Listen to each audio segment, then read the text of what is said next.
seni izledi her gün. Sensiz o'tmas edi hech tun. Kulishing bahor kabi go'zal, sen bilan hayotim juda chiroyli asl. Yuragim uradi faqat sen deb, tushlarimga kirasan har kech.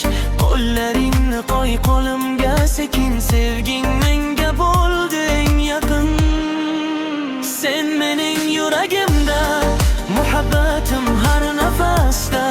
Ko'zlaringda yo'qolaman, seni sevib yashayman. Sevgi degan olov yonar, ikki yurak birga bo'lar. Meni tashlab ketma zinhor, sensiz bu dunyo juda tor.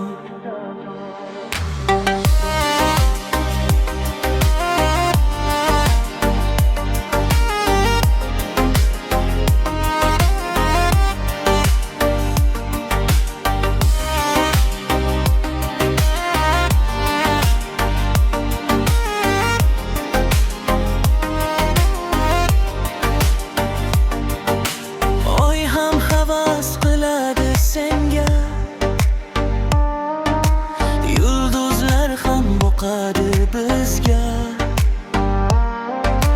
Sen kulsang kuladi yuraging, sening bilan go'zal hayotim. Yomg'ir yog'sa yoningda bo'laman, darding bo'lsa seni quchaman. Bir umr birga qolaylik, sevgi bilan baxt topaylik. Sen mening yuragimda, muhabbatim har nafasda. Bu qo'shiq faqat sen uchun, sevaman seni umr bo'yicha. Sen mening yuragimda, muhabbatim har nafasda. Ko'zlaringda yo'qolaman, seni sevib yashayman. Sevgi degan olov yonar, ikki yurak birga bo'lar. Meni tashlab ketma zinhor, sensiz bu dunyo juda tor.